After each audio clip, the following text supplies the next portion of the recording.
Good evening, ladies and gentlemen. It's 6 p.m. Cairo local time. This is Shuru Bakir, and accompany you through the latest development internationally and in the international arena, starting off with the headlines.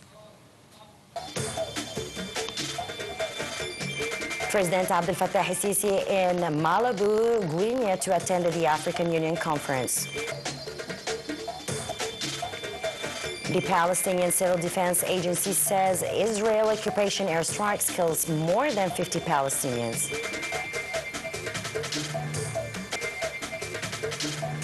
And in Spain, 2 people missing in Catalonia due to torrential rain.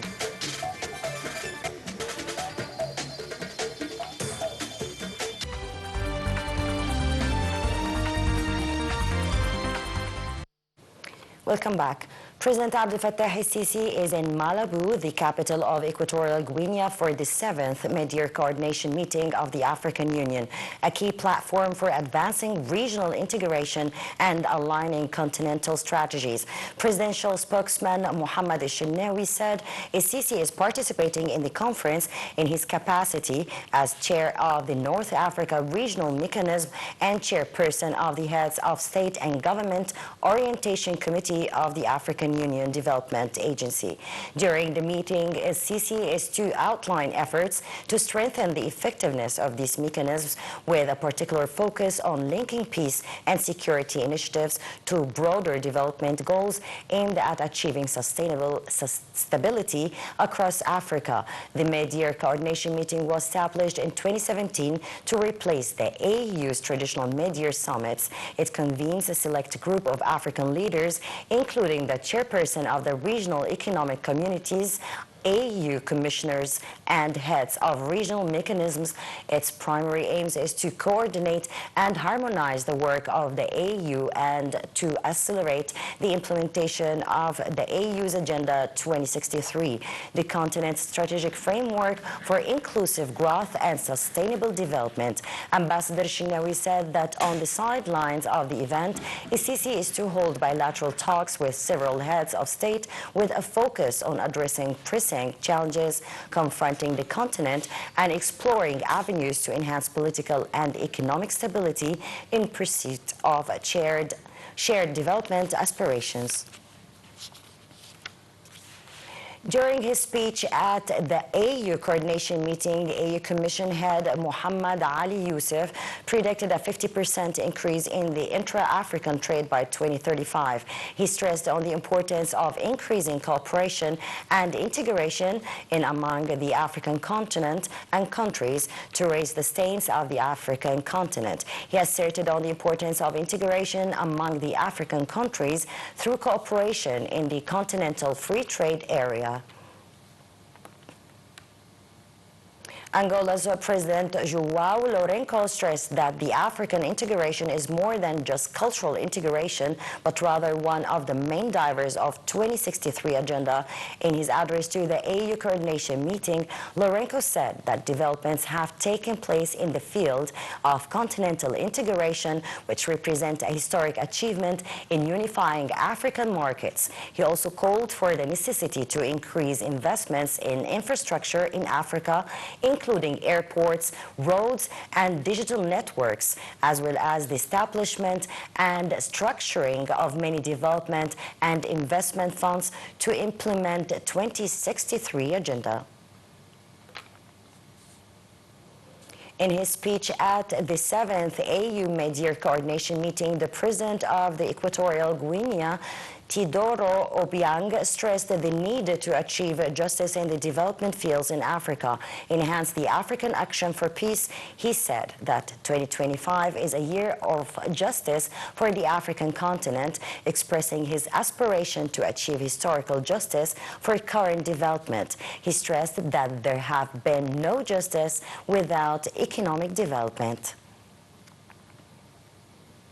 On the sidelines of the 7th mid-year coordination meeting of AU starts in Equatorial Guinea, President Abdel Fattah el-Sisi held talks with his Angolan counterpart, João Lourenço, and the President hailed Angola's keenness on boosting joint African action in various fields during its current presidency of the AU meeting. The meeting also addressed the security and peace in Africa in light of the latest developments in Sudan, Somalia, and the Nile Basin countries, as well as the Horn of Africa and Sahel regions. Separately, President el-Sisi met the President of Equatorial Guinea, Teodoro Obiang, on boosting bilateral ties, particularly in the economic field.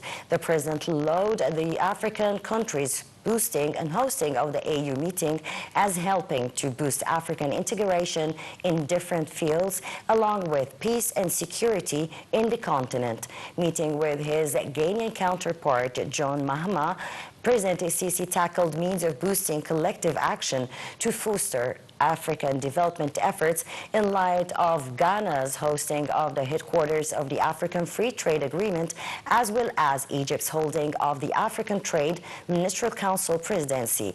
To the same President, el-Sisi also met Mahathir's President, Chief of the Libyan Presidential Council, and ex-Niger President. Foreign Minister Badr Abdelati stressed that the participation of President Abdel Fattah el-Sisi in the 7th AU mid-year coordination meeting highlighted the keen interest of both the Egyptian president and state in developing ties with the countries of the African continent. In a special interview with the Egyptian television, Abdelati added that the participation of President el-Sisi in the summit reflected the top priority given by the head of the state to the relations with the African continent and the keenness on intensifying contacts with brothers in the African Horn and boosting cooperation well as its nations. The top diplomat said that the current round of the summit is important as in focus on the issues of regional integration, which is a vital file, notably after the agreement of the Continental Free Trade in Africa took effect. Abdelati also added that Egypt was working to use this agreement to enhance African internal trade relations and achieve the greater goal of boosting the continental integration process. Prime Minister Mustafa Madbouli stressed the importance of the efforts made to secure and insecure petroleum supplies in order to ensure the sustainable operation of electricity stations, especially in summer.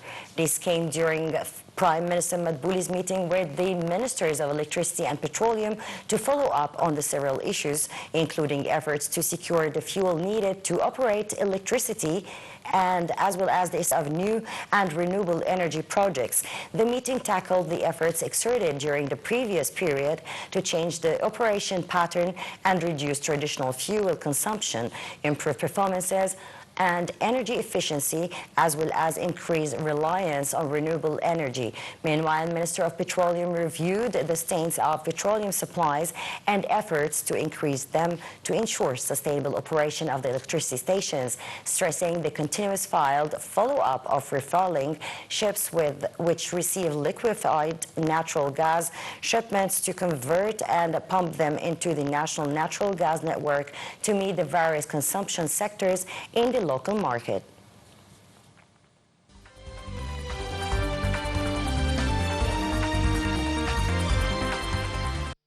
And moving to Gaza, the Palestinian Civil Defense Agency said Israeli occupation airstrike killed today more than 50 Palestinians, including at a market and a water distribution point, as talks for a ceasefire between the Israeli occupation and Hamas stalled. The agency said at least 43 people were martyred in the latest Israeli occupation strikes, including 11 when a market in Gaza City was hit.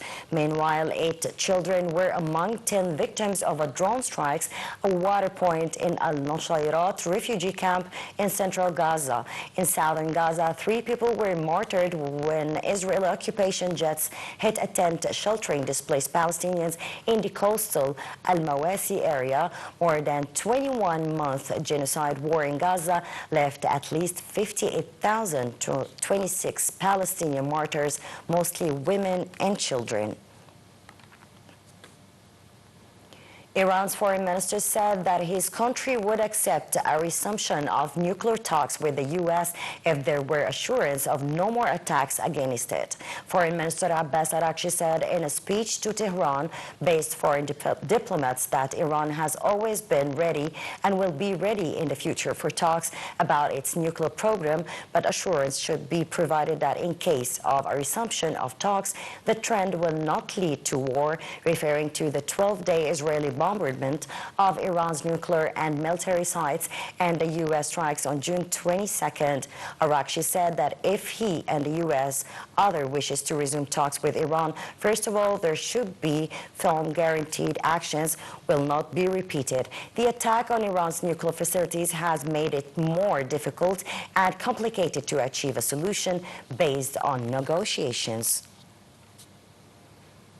Ukrainian intelligence agents killed members of a Russian secret service cell wanted on suspicion of have shot dead a colonel in Ukraine's SBU security service last week. The intelligence agency said in a statement that the operation had sought the arrest of the agent of Russia's Federal Security Service, who it believes were behind the killing of SBU Colonel Ivan Voronich in Kiev on Thursday.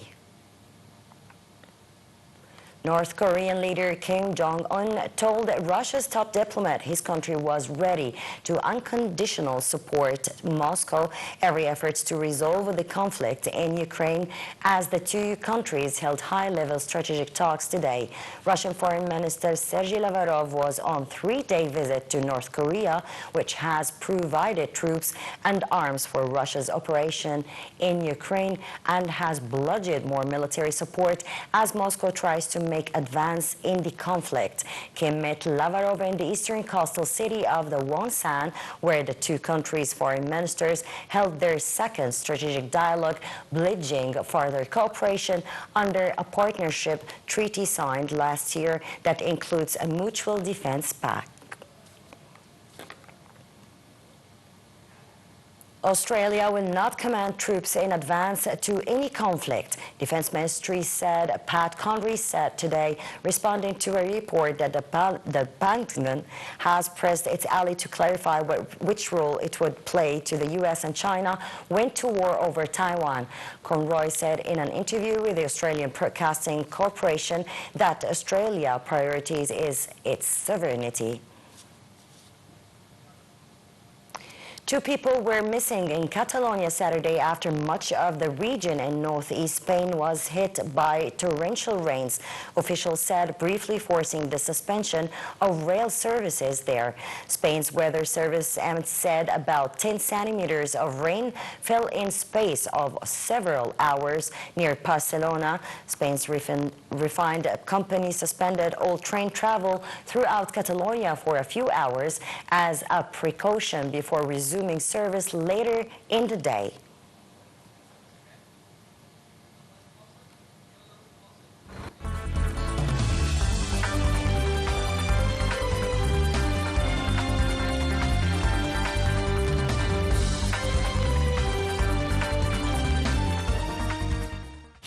Welcome back to our economy edition. The Central Agency for Public Mobilization and Statistics staged that the Egyptian exports to African Union countries reached $7.7 billion in 2024, to edge up by about 4.7% more than the previous year. In a statement released on Sunday, CAPMAS stated that Libya was on the top as Egypt's export to Tripoli reached $2 billion, followed by Morocco of $1 billion, then Algeria $996. Acampa said that the volume of the African Union countries' investments in Egypt reached $499.1 million in the fiscal year 2023-2024. Egypt's bourse today closed lower, aimed sell-offs by local Arab and foreign corporations and local and Arab investors. Again, it purchases by local and foreign investors and Arab corporations. The market capital of listed companies lost 13 billion Egyptian pounds, crossing 2.3 trillion pounds at the end of an average transaction of 4.7 billion pounds. The benchmark index EGX 30 dipped 0.8% above the 33,050 point mark. The equal weighted indices EGX 70 and EGX 100 both fell 0.3%. Well, ladies and gentlemen, we came to the end of this edition. Thank you for watching. That was me, Shuru Bakir.